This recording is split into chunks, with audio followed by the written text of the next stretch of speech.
Hello and welcome to Japanese from Zero. This is a brand new series. We are going to kind of go through this book. Now, this is a new book for the company at the beginning. As the making of this video, it's brand new, but probably it could be a couple years old by now. Maybe the cover has even changed a little bit. Maybe there's a Kanji from Zero book 2 or 3. We do plan on having 5 books in the series. They're very huge books. Most kanji books are just 2,300 kanji. Here's a reference chart, and they'll have a little bit of an explanation in there. Or they'll teach you a mnemonic. We don't do that. I'm not a fan of books like that. I'm not a fan of just plowing through the kanji. Because you know who doesn't plow through the kanji? Japanese people. Japanese people go through grade school all the way through high school to learn all of the kanji. You can't just get one book and learn them all. It's not a good idea. If the Japanese don't do it, we shouldn't do it. Because what happens when you do that? You lack context. You're not learning the depth of what that kanji does. So what we do is, in this book, we have a section called kanji usage. We introduce them, like a lot of books do. You show the stroke order and you show some words that you use. But then we go into depth, right? I almost named the book Kanji in Depth, okay? Because some of our sections are really fun. But we also have a workbook component that drives it into your brain. You learn over 1,500, I had to double check because it used to just be 1,000. 1,500 words associated with the 240 kanji that we have in here. And even though we're talking about the first 240 kanji, we actually delve deeper into other kanji that are related to that kanji. So book 1 is that. Book 2 will cover another 200 and another 200 and then another 200 based on the grade levels that the Japanese teach. But today, what we're going to be doing is partially talking about what we talk about in the beginning of this book, but this particular series, Kanji from Zero video series, although it will be following the order of Kanji from Zero, I will not be teaching what's in Kanji from Zero. Why? Because I really want you to get this book. Because if I just teach it to you in the video, you're not going to learn it in depth. You're not going to go do the exercises that I want you to do. So what we're going to do is have fun with kanji and at least follow along in the order. Okay? So today's topic, this is day 1. Let me click on this. This is day 1 of kanji. Now, at this point, even though it's day 1 of kanji, I assume that you know hiragana and katakana, and that you also know some Japanese grammar because there's a lot of grammar used in this book. Our example sentences don't hold back. They're sometimes fairly simple, but sometimes they can be advanced. And we do teach some grammar things based on how kanji works. But mostly we assume that you're pretty good. All right, so today, lesson 1 is really why learn kanji. And the reason why we're doing this topic is because a lot of people ask. Now, for those of you that are members of YesJapan.com, you will note that maybe 4 years ago, I did this exact same topic. I'm updating it. That topic was, I think, Yes Japan Daily number 20. It was way, way, way long ago. And the book wasn't out then. And I've changed what we taught a little bit in here. I want to go through it. The reasons to learn kanji haven't changed, so let's go through it. So first thing we need to know is that Japanese has 4 writing systems. Now, if you're already learning Japanese, you know this, but this is kanji from Zero, so let's go through it. All right. So first we have hiragana. Okay, and of course we can all read that says akasatana. Okay, that's just the order, Japanese alphabetic order. Akasatana hamayara wa. Okay, but we can only fit 5 on the screen, so it's akasatana. Now, hiragana is a phonetic system. That just means that each hiragana does not have a meaning to itself. It means that it is just a sound, and it is called kana. Now, there's another kana called katakana. This is hiragana. We're going to talk about katakana in just a second. But hiragana and katakana are basically, if you look at what kana means, okay, this is kari. That means temporary. And na, it means namae, names. It's like a temporary name. It's instead of kanji. It's this. So these represent the sounds that the kanji make. Okay. Now, I'm going to hold on. I was going to say something, but I'm going to talk about that when we get to the kanji. We're going to talk about that. Kind of a fun thing.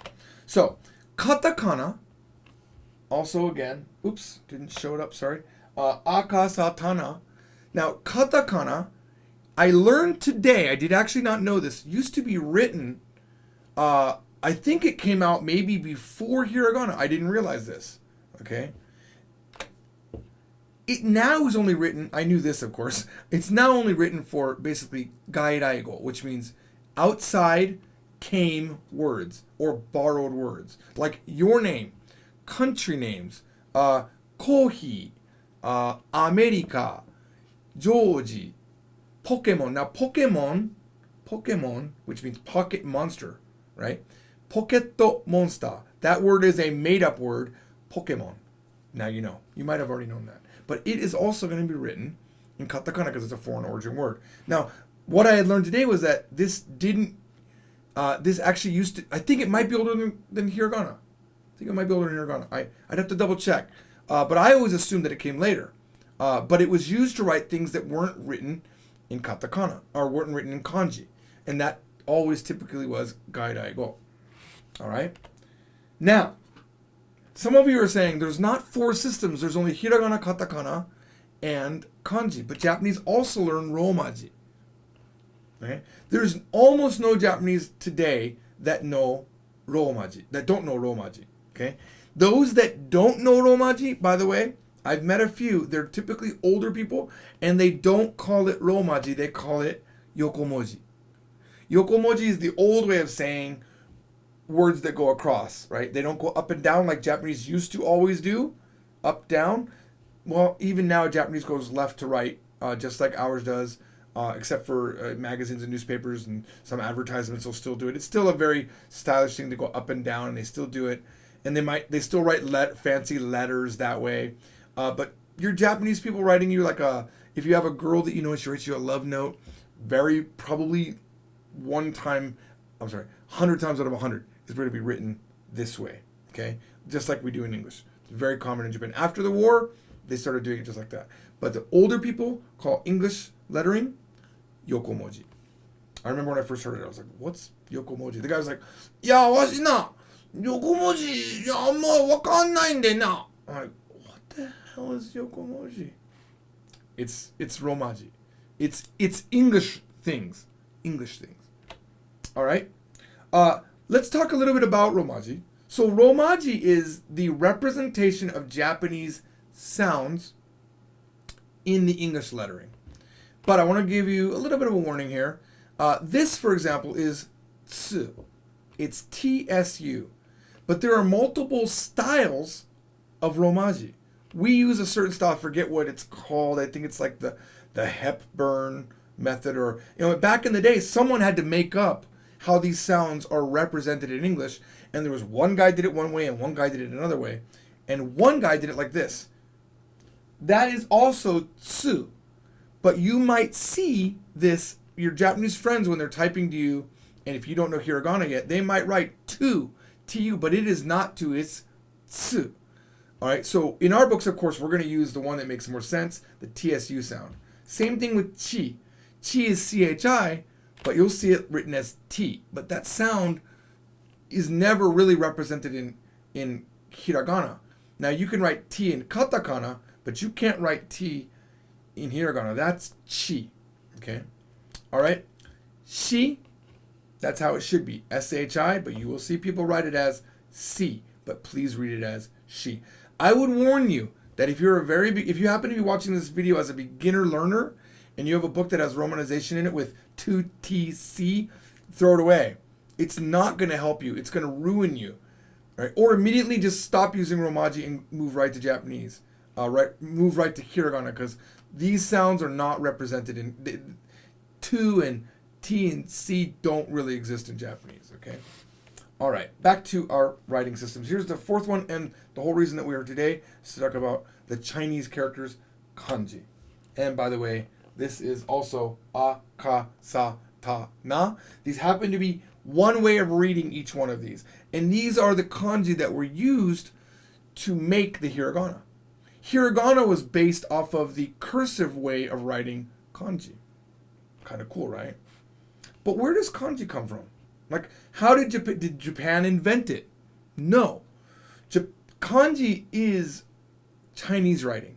It came from China. And before Japan had kanji, they had a language called wago. Okay, that wa means harmony. So I guess you could call it harmony language. Okay, so wago was in Japan, but Japan did not have a writing system. They didn't have hiragana, they didn't have katakana, and they didn't have any kanji. And then some diplomats, I guess, from the Wu dynasty of China moved to Japan, went to Japan, and they introduced the Chinese language. Now, when this happened, okay, Chinese writing, the kanji, already had a way to read it. So the kanji was being introduced as this is, for example, the kanji for mountain in China at that time sounded like sang, okay? But the Japanese, wago, already had a word for it. It was yama, right? So what did they do? They used both. So what happened is now the kanji for mountain, it can be read sang and yama. When a kanji is all by itself, it's typically read the wago way or the Japanese way, which is called kunyomi. Kunyomi means Japanese reading. The Chinese reading is onyomi. And by the way, on means sound. It's really the sound reading, but it's referred to because it's the Chinese way that was introduced into Japan. That is called onyomi. It's called the Chinese reading. Now, when you look at books, and our book does the same thing, when they introduce a kanji, the Japanese reading is written in hiragana because it's the native way that it would be said. The Chinese reading is a foreign origin word. It's not native to the original Japanese, which is already thousands of years ago, yeah? Over 1,000 years ago, easily. That is written in katakana. Okay, that's the way it's distinct. It's made distinctions of. So if we look at our book, for example, we have you have kuruma here, okay, and up here with our kunyomi, you'll see it says kuruma, and the kunyomi is written in hiragana. I don't know if you can see that, and the Chinese reading is sha, but it is written in katakana. That's how it's distinct. That's how we make distinctions. That's how almost every kanji book makes distinctions. Now, if you have a book that only uses romaji that teaches you kanji, I've noticed that they'll do all capitals. All capitals for the kunyomi, for the onyomi, for the Chinese reading, and for the Japanese reading, they'll use lowercase. Okay, I'm not a fan. Honestly, if you're learning kanji and you don't know hiragana and katakana, I don't think you should be learning. Okay. Also, there is a book. I'll just tell you what the book is. There is a very popular book called Remembering the Kanji, and I only found out maybe last 2 or 3 weeks ago that it doesn't even teach you any of the readings. So you end up learning kanji, okay? You learn kanji just what it means, okay? Now some people like that, but for the most part, I think that's a horrible way to waste all of your energy learning what something means, but not know words that use it, not know how to say those words in Japanese. What are you going to do? Speak English to somebody, but think kanji in your head? It doesn't really make sense to me. So I don't recommend that book. I normally don't do something like that where I don't recommend a book. I don't have other kanji books, but I did order a few of them. If any of them are nice, I will talk about them. Okay? But I don't recommend Remembering the Kanji. Now, I did hear that book 2 of that does have the readings, but I don't know how they interpret it. I'm not a fan of that style. Okay. So, why learn kanji? Easy separation and recognition of words. Okay? What does that mean? Well, you might not know this. You should, though. Japanese does not have spaces in their when they write things. Okay? Now, in our books, and in children's books, and in our books, when it's all hiragana, we do have spaces, and the Japanese do have spaces too. Now, typically, we space right after a particle. Okay? We'll never space before a particle because you should never pause before a particle. Watashi wa should never be watashi wa. If you're going to pause after a particle. That's natural. Watashi wa 15日に友達の家に行きました. Okay? Those are natural pauses. Okay? That's too many pauses. Okay? That's way too many pauses. But it's natural. Okay? So, there are no normal spaces in Japanese. So for example, if we wrote something like this, 日本語はすごく楽しい言語です. Japanese is a very enjoyable language. This is in Romaji. Now, Romaji, by the way, which means Roman letters, okay, or the ABCs, right? This is easy to read because we have spaces. But if we wrote this all in hiragana, and if it was one line, 日本語はすごく楽しい, it's too much on the eyes. In our chat room, a lot of times people who don't know kanji will just write it all in hiragana, and it's really, really hard to read. What if it was all in katakana? Nihongo wa sugoku tanoshi gengo desu. I read it like that because it's foreign origin. One time, when I was a tour guide, way back in the day, I was a tour guide like 18 years ago. I know that because I was working on book 3, and we were teaching Japanese classes, right? We had Japanese classes, and I was working on book 3, and I got bold, right? And I quit my company. I was a tour guide, and I quit. I quit being a tour guide. And 1 month later, my wife got pregnant, and that baby is now 18. So that was at least 19 years ago, I would say. I was a tour guide, and I used to get letters back then because there was really no internet back then. So I would get physical letters, and one time a guy, thinking he was helping me, wow, he wrote the entire letter in katakana with no spaces. It was really hard. Joji-san, o genki desu ka? Like all in katakana. I've never seen it happen before, but sometimes people think because it's foreign origin, you're going to understand it. I didn't understand it. All right, now look at that exact same phrase with kanji. Now, if you knew all the kanji, this is so easy to read, okay? It's so easy to read because you can spot, like once you know kanji, you will remember this block of text. It's just like English. Like, you think you're reading English, you're really not. You have memorized a blob, okay? And that blob is registered in your brain. These are blobs also registered in your brain, okay? 日本語はすごく楽しい言語です, okay? But we can very clearly see the wa here. Now remember that this is a ha, but when it's the particle, it's read wa. That's a rule, okay? So 日本語はすごく楽しい言語です. It's very easy now to separate these words and to recognize them, okay? What's another and very, very powerful reason to learn, very powerful reason to learn kanji is it creates a search engine in your brain. This is an amazing function of kanji. You must learn kanji for this reason alone. Everything else is not important, okay? Even if you don't learn to read the kanji, you have to learn it. So let's do a word we've never heard before. Let's say you're talking and you hear shigo. Shigo. What does that mean? You don't know. Well, I'm going to teach you some words that are all exactly shigo. I'm going to show their kanjis. It might be this. Shigo. Literally 4, 5. Shigo. Okay? 4, 5. Could be this. Shigo. This means dead word. Dead language. It's a dead language. We got eigo, nihongo, right? Roshiago, that's the go, okay? And shi means death.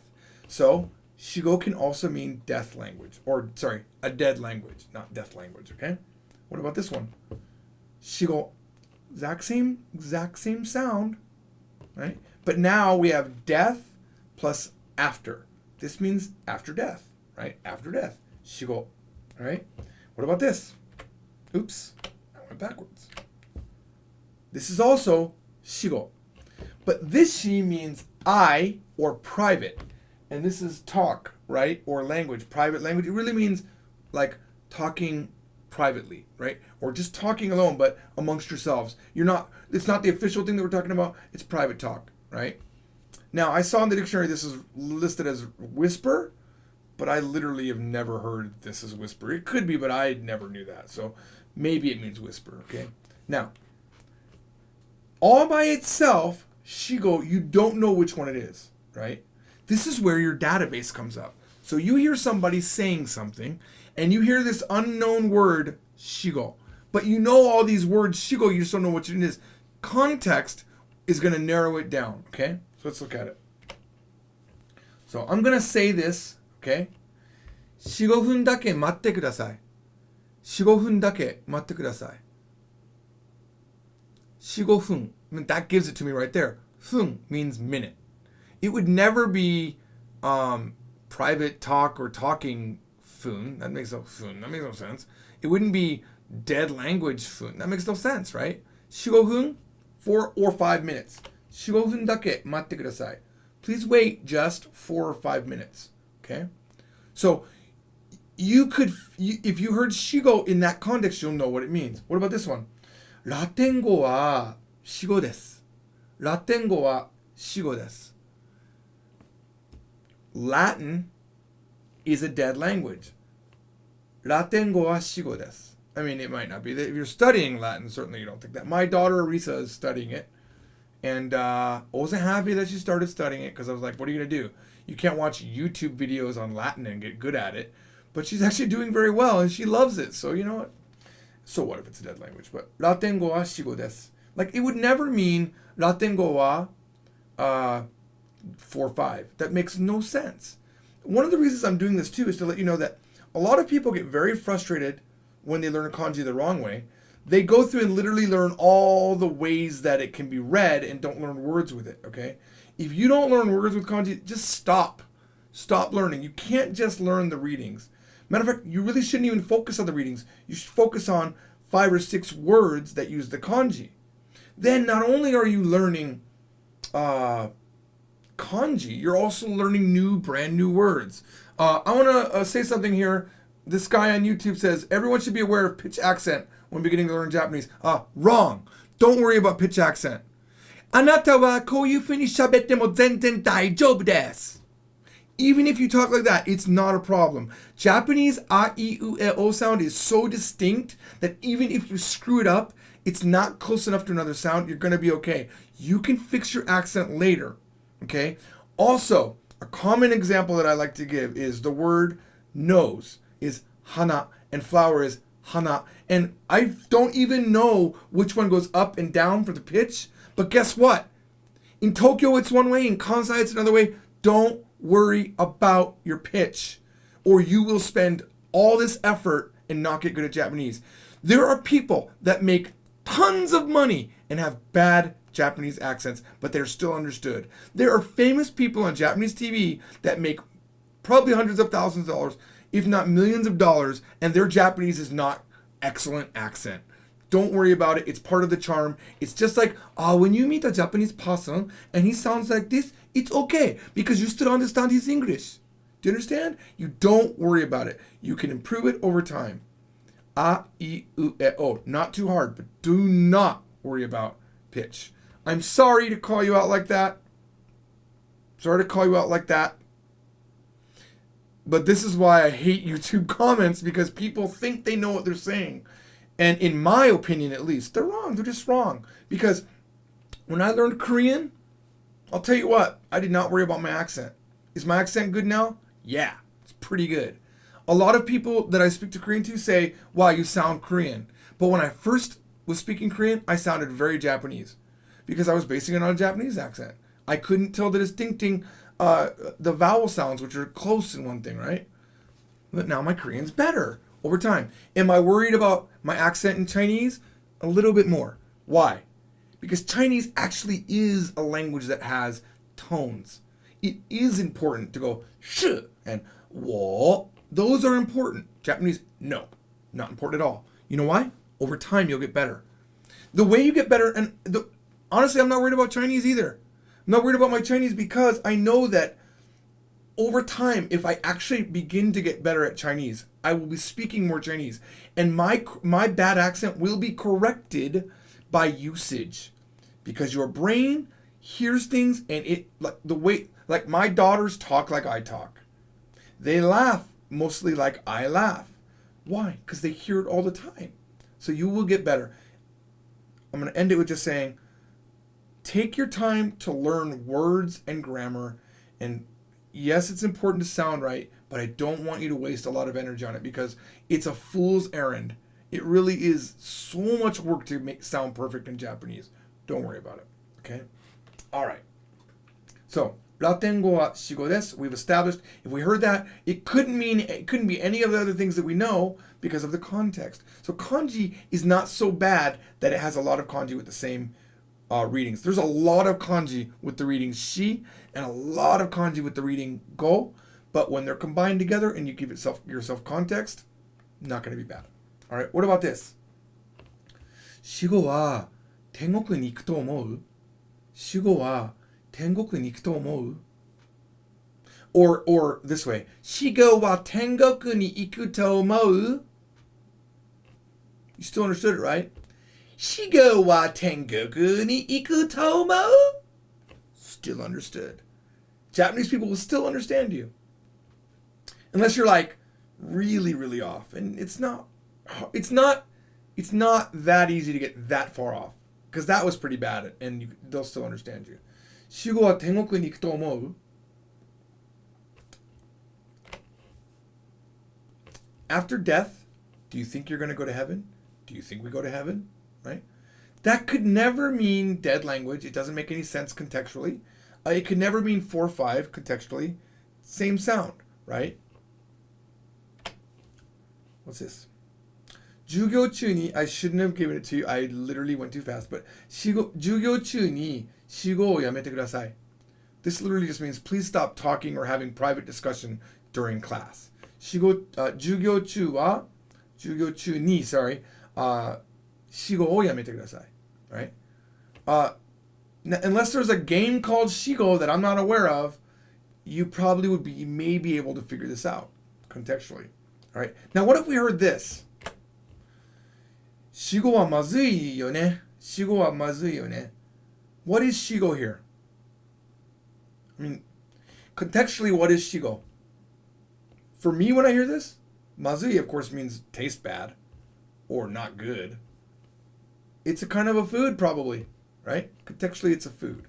I don't know what the kanji is. I don't even know if it exists.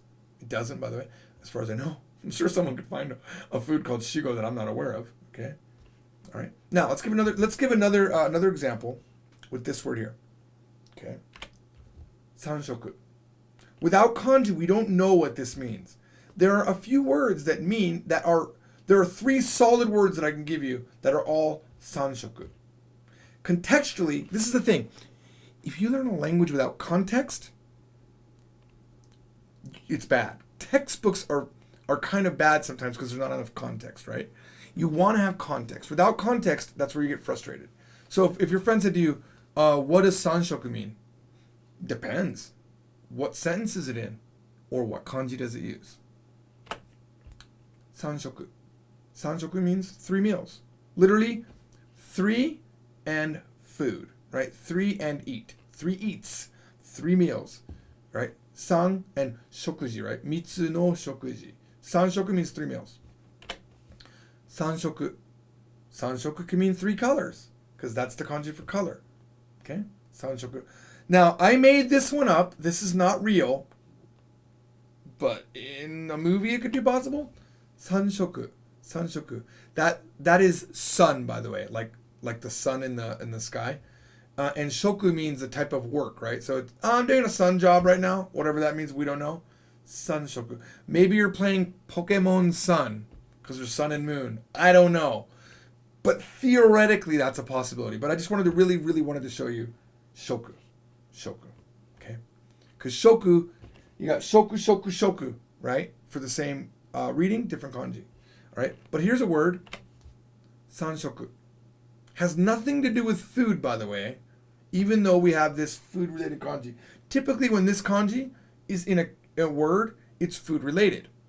But in this one, it's not. This means like invading or aggression into something. So it's encroaching. That's kind of the word. I only learned it today. I didn't know it until today. I'll never forget it because we're doing it in a video. But hey, now I know another sanshoku. When I hear sanshoku, contextually, maybe I'll understand it, right? All right. Now let's go ahead and let's look at some sentences that use sanshoku, and you try to figure out which one. Okay. I'm just gonna say it, and this is what I'm talking about, the database in your head. Kanji is great when you're looking at it, but kanji's real power is when you're listening to it. Okay. Here we go. 毎日3食を食べるのは健康的です。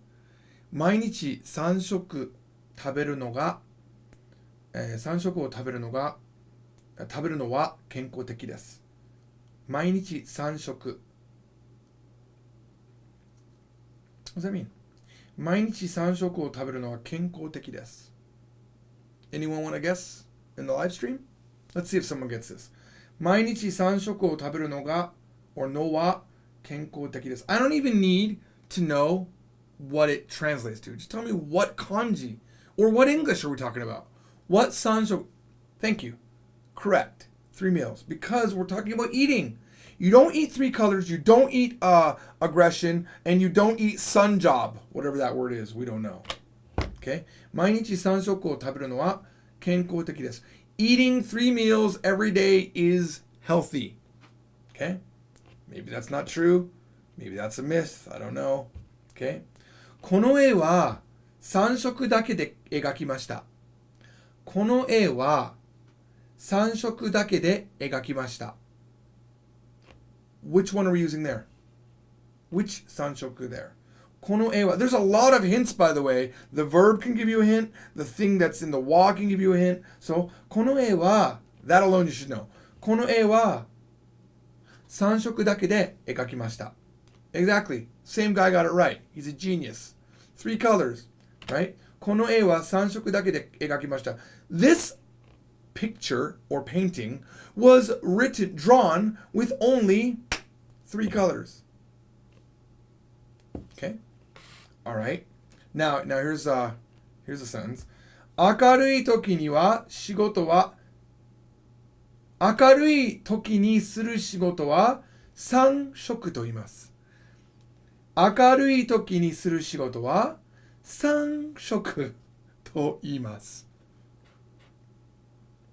Makes no sense because this word isn't legit, right? But this is the one that I made up, right? Work that you do when it's bright, I've defined it, is called 3色. By the way, it's not. I made it up. I legit made it up. Do not use this word. But if it does come up in the future, I invented it. If it's in the Pokemon Go game, not Go game, Pokemon Sun game, I would be very surprised. But 明るい時にする仕事は work that is done when it's bright, 3色と言います is called 3色. But the thing is, when we're saying shigoto here, you could assume it's probably that shoku phrase, that shoku word.